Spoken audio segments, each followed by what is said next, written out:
বিগত এক দশকেরও বেশি সময় ধরে ভারতের সঙ্গে সুসম্পর্ক তৈরির চেষ্টা করেও তেমন কোনো সাড়া পায়নি বাংলাদেশ জাতীয়তাবাদী দল বিএনপি। সেই ভারতই এখন দলটির সঙ্গে যোগাযোগের চ্যানেল স্থাপনের চিন্তা করছে। কিভাবে সেই আলোচনা এগিয়ে নেওয়া যায় নতুন করে ভাবতে শুরু করেছে ভারত।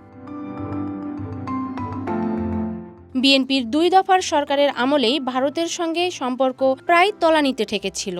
ভারতের কোনো সরকার বিএনপিকে কখনো ভরসা করেনি। অথচ গত কয়েকদিনে বাংলাদেশের বর্তমান রাজনৈতিক পরিস্থিতিতে ভারত তাদের একরোখা সিদ্ধান্ত থেকে বেরিয়ে এসেছে। বিএনপির ওপরই এখন আস্থা রাখতে হবে বলে মনে করছে ভারতের বর্তমান সরকার।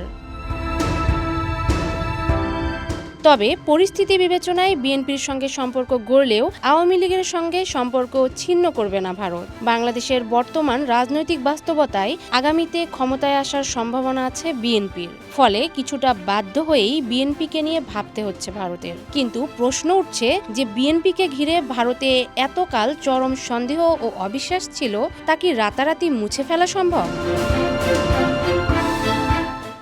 ভারতীয় নীতি নির্ধারকরা মনে করছেন দুটো কারণে এতদিনকার শীতল সম্পর্ক পেরিয়ে এসে বিএনপি ও ভারতের মধ্যে এখনও কার্যকরী সম্পর্ক গড়ে তোলা সম্ভব। প্রথমত, বাংলাদেশে পরবর্তী নির্বাচন যখনই হোক তাতে বিএনপির জয়ের সম্ভাবনা বেশি। আর ক্ষমতায় যাবার পর ভারতের সঙ্গে তিক্ত সম্পর্ক নিয়ে দৈনন্দিন কাজকর্ম চালানো মুশকিল। সেই বাস্তবতা থেকেই বিএনপিরও ভারতের সঙ্গে ভালো সম্পর্ক তৈরির তাগিদ থাকবে।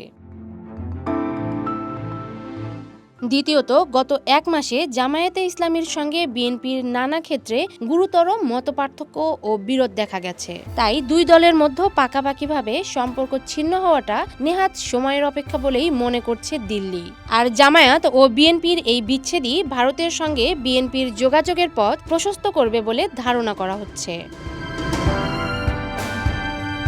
ডেস্ক রিপোর্ট, সাম্প্রতিক দেশকাল।